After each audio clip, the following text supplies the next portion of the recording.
Alors, Bénédicte a un témoignage.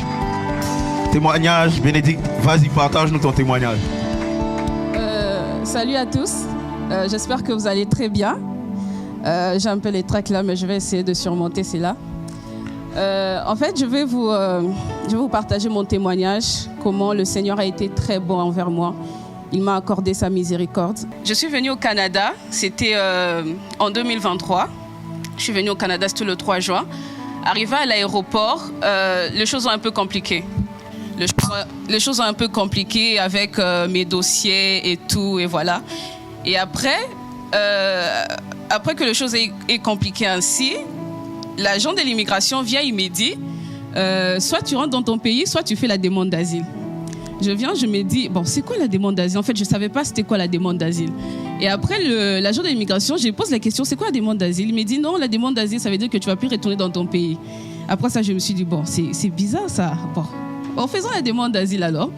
Et là, j'étais venue à Montréal. C'était à Montréal que j'étais descendue, tandis que je devais aller à Sudbury, parce que mon collège était là-bas. Et j'arrive à Montréal. Attends, Bénédicte. Donc, tu venais avec un permis d'études dans les projets, mais comment tu te retrouves dans la circonstance de faire une demande d'asile? Parce que normalement, tu arrives avec un permis d'études, avec la pensée d'étudier. Explique-nous un peu qu'est-ce qui se passe. Bon, là aussi, même moi-même, je ne sais pas trop, mais apparemment, l'agence qui avait fait pour moi les démarches, ils avaient fait des choses un peu compliquées, parce que j'avais un programme de 4 ans, mais mon visa était de 8 mois. Et ça expirait en août. Alors, je suis venue en juin. Ok. Ouais.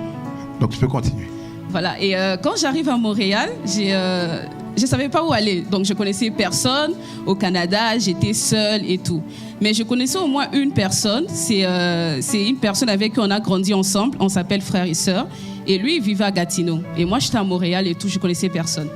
Et là, quand je descends là, l'agent de l'immigration, il vient, il me laisse là devant l'aéroport. Et après, il me dit, OK, tu peux aller. Je dis, mais alors, je pars où? Et après j'entends une voix qui me dit, va à Granby. C'est une ville qui est tout justement à une heure de Montréal. Et quand je sors de l'aéroport, je vois un taximène qui vient devant moi. Il parle espagnol et tout. Il me demande, tu pars où? Et après, j'ai dit, bon, je parle pas espagnol et tout. Il essaie de débrouiller son français. Je dis, non, je pars à Granby.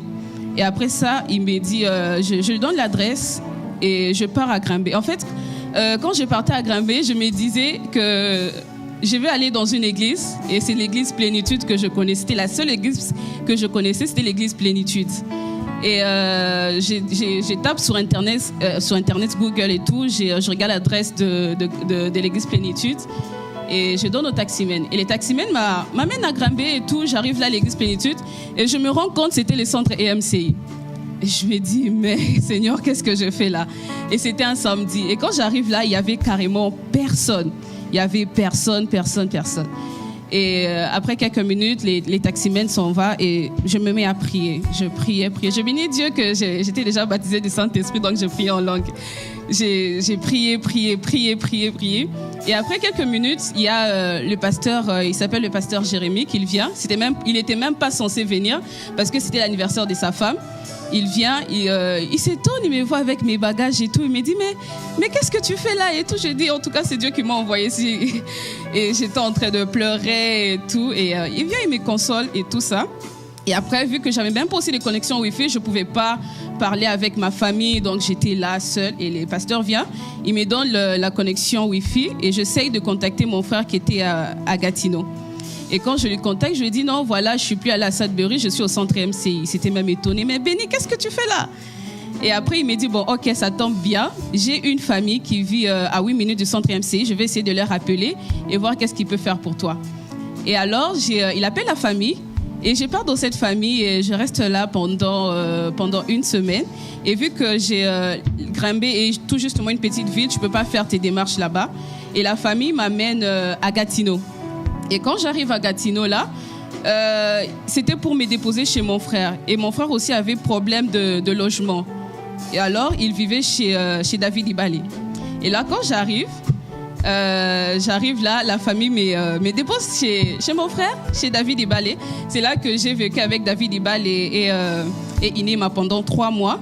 Alors, par rapport au logement et tout, il y a mon frère, vu qu'il avait problème de logement, il s'était retrouvé avec 2 logements, avec 2 contrats de logement. Il voulait déménager, mais il n'avait pas annulé son premier contrat. Alors, il vient, il me propose, ok, je te donne mon logement. Et alors, tu vas commencer à me donner l'argent tu vas commencer à me donner l'argent et voilà, c'est comme ça que tu vas commencer à payer. Et là, j'arrive, quand je quitte chez David, vu que j'ai mangé chez eux et tout, en tout cas, j'étais vraiment dans la galère parce que j'attendais que la fin du mois pour que le parent m'envoie l'argent. C'était carrément difficile. Alors, il s'est fait que, vu que j'étais chez moi, je ne pouvais plus aller chez David parce qu'il sortait souvent à tout moment et tout. Alors, il m'est arrivé une fois là, j'ai fait 3 jours sans manger. Wow. C'était tellement terrible. Et je m'imagine, à chaque fois que je pleurais, je demandais à Dieu, Seigneur, mais je n'ai jamais pleuré comme ça depuis que je suis née. J'ai tellement pleuré, j'avais pas de permis de travail, j'avais rien, j'étais là. Et c'était vraiment très difficile. Alors je me rappelle une fois là, il fallait que je puisse payer le loyer. On était déjà, je crois bien, le 30 ou le 29, je ne sais plus trop. J'avais pas d'argent, les parents m'avaient rien envoyé. Alors je me rappelle bien, c'était pendant le 48 heures de prière non-stop et tout. J'étais à l'église, c'était un vendredi. Alors j'étais là, j'ai prié, tellement prié. Je peux dire que j'ai fait 4 heures non-stop en train de prier. J'ai dit, Seigneur, j'ai besoin de toi. Je n'étais pas reposée, j'ai prié, j'ai dit, Seigneur, j'ai besoin de toi. Et après, lorsque j'ai fini la prière, je rentre à la maison. Et là, je faisais les pieds. Donc, à cette période-là, je faisais les pieds pour venir à l'église. C'était une distance d'au moins, je dirais, 50 minutes. Pendant la semaine, le mercredi, le vendredi, je faisais les pieds. Et les dimanches, le Seigneur m'avait toujours fait grâce de trouver une personne pour me prendre pour aller à l'église. Mais le retour, je faisais les pieds. Alors, je rentre à la maison. Et quand j'arrive à la maison, je ne sais plus trop si c'était le 30 ou le 31, je sors de chez moi et tout. Les parents m'appellent d'abord, ils me disent, voilà, on t'a envoyé l'argent pour le loyer. Et je sors de chez moi, j'ouvre ma boîte aux lettres, comme ça, je vois les permis de travail. J'ai dit, waouh! J'ai béni le Seigneur. C'était vraiment un miracle. Et après ça, maintenant, le deuxième défi, c'était de trouver maintenant un travail. Et là, maintenant, j'avais pas de travail. Et là aussi, le Seigneur m'a fait grâce. Toujours un frère de l'église qui vient. Il me dit que, voilà, j'ai dû trouver un travail parce que j'étais proche avec ces frères-là à l'époque. Le Seigneur vient et me dit, voilà, il me dit que j'ai trouvé un travail parce que lui aussi, il cherchait un travail. Alors, il vient, il me dit, j'ai trouvé un travail et tout. Ok, on a béni le Seigneur. Après une semaine, il vient me dire, béni, voilà, Dieu me dit d'arrêter mon travail. Je dis, quoi? Comment ça, de quitter mon travail? Ok, d'accord. Et après, je crois que c'était le lundi, je ne sais plus trop. Il vient, il m'appelle.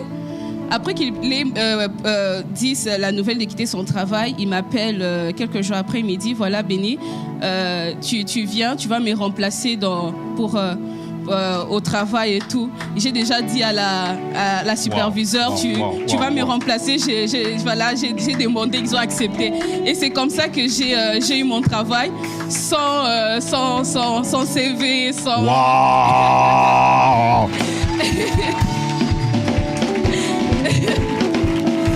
Non, attendez, ça va venir. Je sais qu'il y a quelqu'un qui veut célébrer Dieu pour le témoignage, mais ça arrive. C'est comme ça que j'ai eu le travail et jusqu'à ce jour, en tout cas, le Seigneur m'a tellement béni que je ne manque absolument de rien. Je n'ai manqué de rien depuis ces jours-là et jusqu'à aujourd'hui. Et ensuite, maintenant, il fallait faire la procédure de demande d'asile. Je trouve un avocat et quand je trouve l'avocat, il vient et il me dit d'écrire une histoire et tout. Ça m'avait tellement fait mal parce que c'est vraiment un chemin que je ne souhaite à personne. C'est vraiment un chemin que je souhaite à personne. Mais si tu es dans ces chemins-là, sache qu'il y a un Dieu qui existe. Amen. Alors, j'avais vraiment très mal de ce que je devrais faire, écrire une histoire qui n'était pas forcément vraie et tout. Voilà, on écrit l'histoire. Et après quelques jours de cela, c'était en 2023 qu'on a fait l'histoire, on a envoyé le document. Et en 2024, on me donne la date d'audience. Et pendant ces temps-là, le Seigneur fait en sorte que j'ai un petit malentendu avec l'avocat. Alors, l'avocat décide de me lâcher. Et je reste seule là. Je continue seule mes démarches. C'était un peu dur. Mais à part ça, le Seigneur m'a fait grâce avec 2 frères de l'église, Ephraim et Monica, qui m'ont beaucoup aidé par rapport à la préparation de mon audience. Et j'arrive là et il me prépare pour mon audience et tout. C'était le 15 avril. C'était tellement chaud. J'avais tellement prié. J'ai demandé. Je ne voulais pas vraiment aller faire cette audience-là. J'ai prié, Seigneur. J'ai dit, Seigneur, épargne, épargne. J'ai prié, j'ai pleuré, j'ai crié, je sautais. Je me rappelle une fois là, je priais. J'étais dans ma chambre. Je ne savais pas quoi faire. J'ai pris tous les vêtements qui étaient là dans ma chambre. J'ai tout jeté pour montrer à Dieu ma détresse et tout. Alors, le Seigneur quand même a permis que je fasse l'audience. Et le 15 avril, j'ai fait mon audience. Je pensais que le Seigneur allait me faire grâce, ou même faire 15 minutes, je sors. Il a permis que je fasse 2 heures d'audience. C'était chaud. C'était tellement chaud. Et après, quelques jours après, c'est là. Il y a mais avant c'est là, je crois bien que c'était pendant les 48 heures avec les PP et tout. Les PP venaient qui disaient que voilà, il y a des personnes qui vont recevoir leur décision de... je ne sais plus trop, la décision par rapport à leur papier et tout. Là, ça, c'était les PP qui disaient et tout. Et après, c'est là, je ne sais plus trop si c'était quand, mais c'était pendant la semaine ici. Il y a la lettre, il y a la décision qui est venue. Donc, ma décision a été approuvée par rapport à ma demande d'asile. Donc, comme je suis là, j'ai béni vraiment le Seigneur.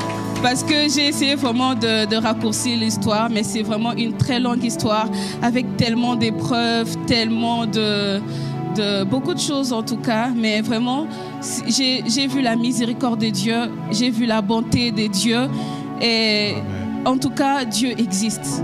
Amen. Est-ce qu'on peut acclamer le Seigneur? Je bénis le Seigneur.